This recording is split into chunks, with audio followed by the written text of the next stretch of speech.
Hello, I'm Paulo Rocco, and you're listening to RePrint, brought to you by the Temple News, your in-depth look into the stories you need to know about. Trump's inauguration brought a slew of new immigration policies, so I speak to news editor Evelyn Blower to analyze the university's response to these policies. Then I speak to features editor Bayleh Alexander about students' fears on these new policies. You wrote a great piece, a really important piece nowadays, obviously, about kind of the uncertainty around immigration policy with the new administration on college campuses and how Temple has responded. You have some student voices in there. Just give me a quick summary of what the goal was of this article. So with seeing everything around Temple's campus and everything like that, and especially with recent executive orders by the new administration, there's been a lot of commentary that the International Student Services Department has kind of put out to help support students in this time and everything like that. So before Trump was inaugurated, they recommended that students come back to campus if they were, say, at home or something. Come back to campus before Inauguration Day, because who knows what might happen at the border, at border control, if they try to come back. So it was an amalgamation of things that I think Temple wants to support their students as much as possible, and it's a very stressful time for any kind of international student or even faculty and everything. Is a big deal there too. So I think this article really, I wanted to connect the right resources. I wanted to get everything in one place. We've had some quick stories about the statement that Fry put out on the other Wednesday that was addressed some of these concerns, and especially social media reports that have come out about ICE agents spotted in and around campus, even at Cecil B. Moore, which were unfounded, but at the same time, then there was the recent February 1st, there was the ICE impersonation, which definitely will stress out students a lot more. So I think putting everything in one place was just kind of the basis of this article. For sure. And what seemed to be the policies or the talking points of the new administration that worry international students the most? The Trump administration or Fry? The Trump administration, yeah. Most of what it seems really should not and almost cannot affect international students currently. Every international student who's at Temple University is here either on an F1 visa or a J1 visa. So if they're accepted to Temple, if they study here full time, there's certain requirements that you have to hit to be eligible for the F1 visa. But if they have an F1 visa, they are just as legitimate as any other person studying at the university and everything. So being questioned, I think, about that kind of thing feels really disrespectful to a lot of students who are here to get an education. So, the policy is that they're allowed to be here as much as anyone else is. So, and J1 visa students are students here who may be studying abroad, like through other institutions, maybe international institutions that are here from abroad, but it's not like a full-time Temple matriculated student. It's just like a study abroad student. Yeah. But F1 visa students are just like everyone else. Yeah, for sure. I know we mentioned some unfounded claims and of ICE activity, and then there was the one incident on February 4th, which was, completely ridiculous, but there has been some legitimate ICE activity in the city of Philadelphia. What has that looked like? So in, I might be butchering the pronunciation of this, in Juniata Park? Okay. I think in North... It's close enough, I think. In North Philly, yeah. There was an ICE raid, so at a car wash, and I think they detained a certain amount of, I think it was up to 7 people. This is, I'm just recalling off the top of my head. Sure. So they detained 7 people, and I think they've been closed ever since, just because it's stressed a lot of people out to, be put through that kind of incident and everything like that. And there was also, ICE was reportedly spotted at a Puerto Rican restaurant in Port Richmond, which, again, Puerto Rico, U.S. territory, very much a U.S. citizen. So, and just kind of like and the reasoning that the restaurant at the restaurant, the owners of the restaurant said, "Oh, why is ICE here?" And I think ICE might have reported back, "Oh, because you guys are Puerto Rican." It was just, it's just with this increase in immigration, customs, and enforcement agents around the area, everything like that, there's going to be reports that swirl around. There's going to be false reports. There's going to be accurate reports. And you have to take everything seriously. I think that's the big case, is that you have to take everything seriously. An impersonation, false report, accurate report, it just has to be taken seriously. Yeah. I think the university is trying to do that. For sure. Looking at the university now, how have they responded to these, new policies and stuff? I know they're trying to be very careful about it, but ISSS, I'm just going to abbreviate with that, has put a little more out than just the university wide. So technically, ISSS has not put anything out to international students since that last reminder to, come back to the U.S. before Inauguration Day. They haven't sent any specifics out except for the yearly reminders to students to make sure that you're keeping up with all these requirements. I think ISSS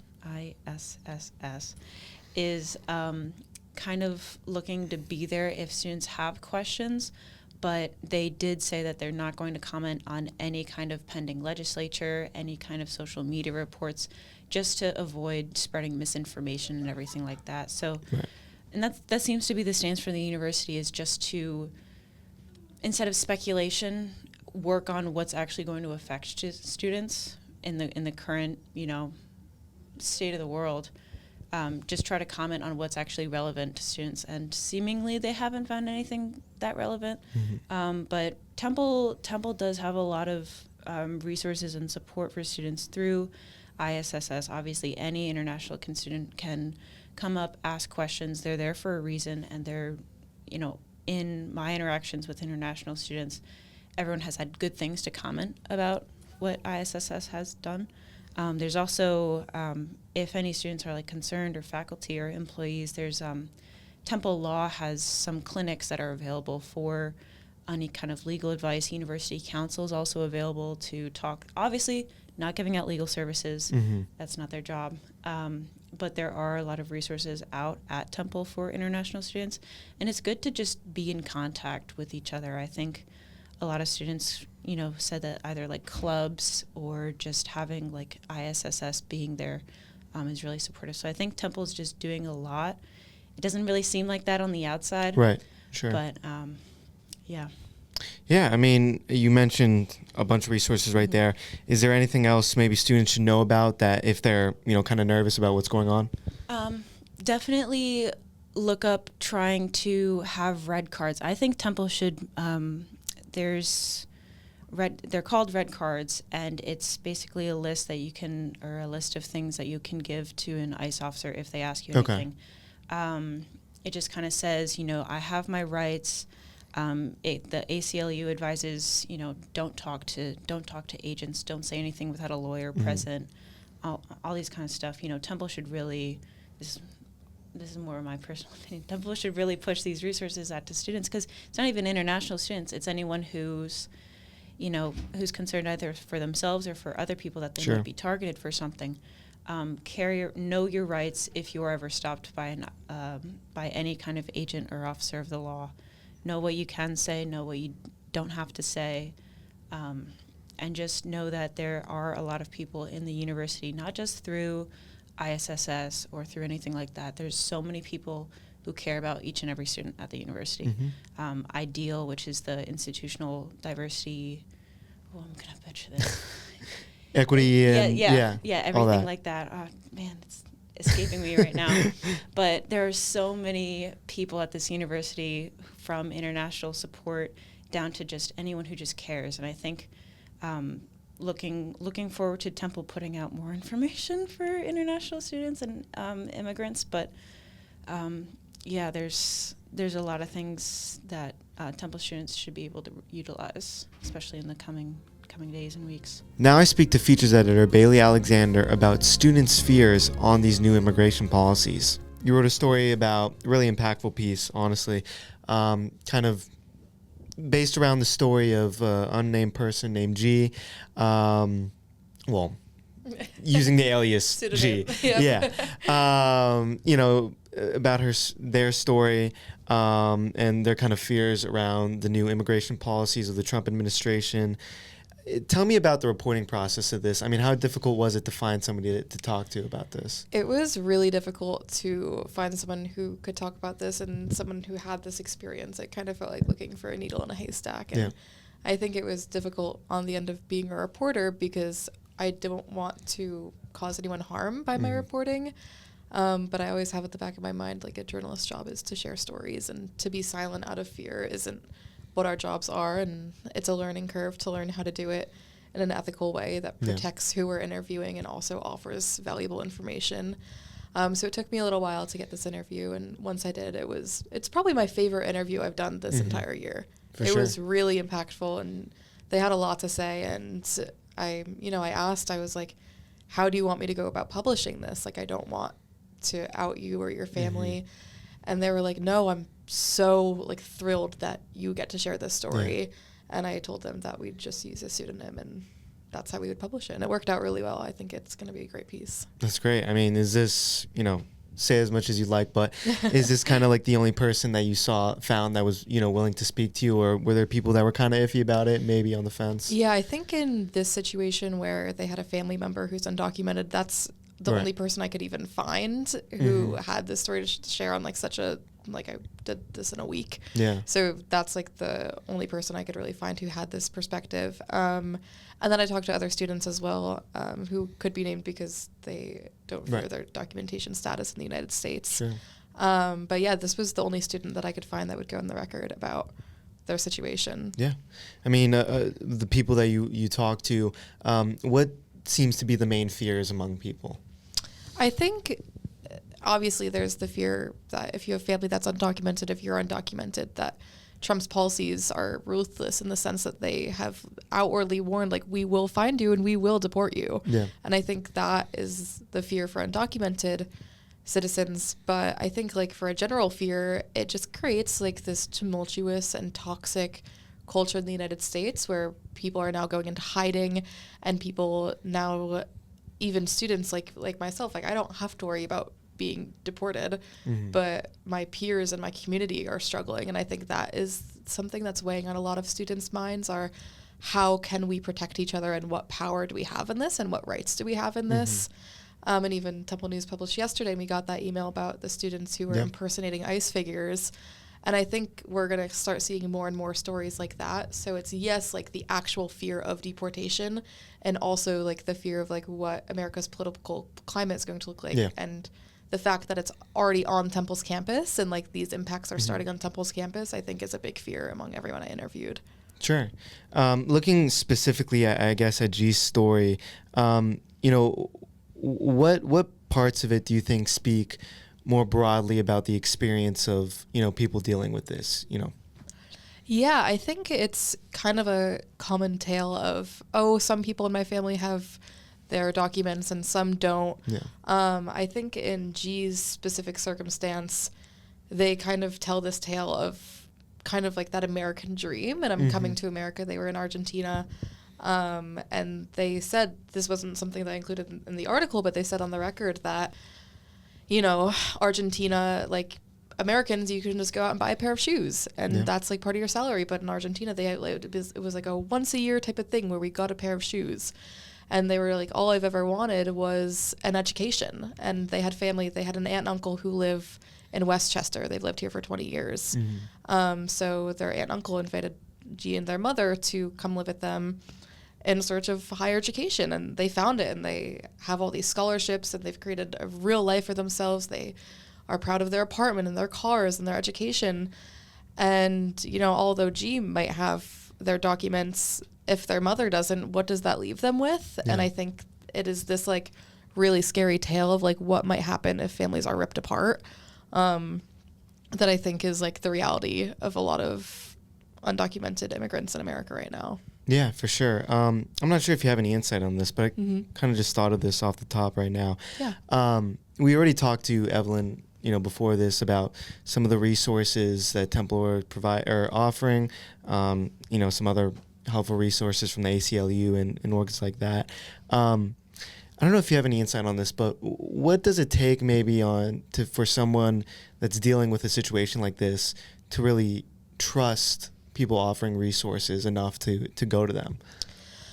I think that's a difficult question. Yeah. But I think it is the job of people in higher privileged positions, such as like me and you who were born in this country and are students at Temple University. And Temple University, if you have students that are undocumented, it is their responsibility to kind of step up and not back down or bow down to the immigration policies being set in action, and not just be like, here, like, we're scared, so we're just going to lean into it and follow these rules. I think what really is kind of the next step in building trust is action from people in privileged positions to do so. And I think once people in those positions start showing action, let's like protest. Why has no one been protesting yet? Why have there not been walkouts? Why have we not been adamantly fighting against this? I think like once that is shown and once people get out there and share their voice, it'll create a lot of trust within both communities, and we can hopefully move better forward than to just be, I feel like people are very scared right now, and being scared is okay, but taking that power back, I think, is going to be the next step in like finding trust in those resources. Yeah. You spoke, I'm blanking on the name right now, but you spoke to a professional from the Latino professionals. Oh, Karina, yes. Yeah. She spoke about kind of the differences between last term for President Trump and this term in terms of immigration policy. Yeah. And if I'm not mistaken, she was kind of shocked or taken by surprise of how radical they got almost. Yeah. Tell me about her perspective. I mean, yeah, so she's not an international student, but she's multicultural. Her dad is from India, and her mother's side of the family, I'm blinking, but they're from South America. Sure. And so, she's not directly being like, oh, I'm at risk of deportation, but this is my community and this is my club, and I'm the president of this club that houses international students. And I think she's, no one wants to believe that it's really going to happen. Like, I think when we hear these things and the headlines on the news just share like these really scary tales that were like, that could never happen in America. That's something that happened historically, and that's not something that will impact us or come to my backyard, or like that's somebody else's problem. And I think that's like kind of like a shared experience among like how a lot of people have been viewing the news, because sometimes it is too scary to digest. And I think now that it's actually happening, and I mentioned that ICE raid at the car wash in North Philadelphia, that's in our backyard. Like, this is here, and it's happening. Like, it's already started. It's not like these concepts of a plan that even Trump was talking about during his campaign. Right. I have concepts of a plan. The concepts of the plan are happening. And I think that is a really shocking factor for a lot of people right now, is like, oh, wow, these aren't just hypotheticals. Like, it's actually going on. For sure, yeah. Well, do you have anything else you'd like to add to this story? I mean, I could have made this a 6-page story, but I think just like the overarching thing is to be there for each other and practice radical empathy. And I think that's really what a lot of people are asking for right now. So I'd just like to echo that. Thank you to our editors, Evelyn and Bailey, for joining me on this episode, and make sure to check out all their work on the Temple News website. I'm Paulo Rocco, podcast editor for the Temple News, and this is RePrint.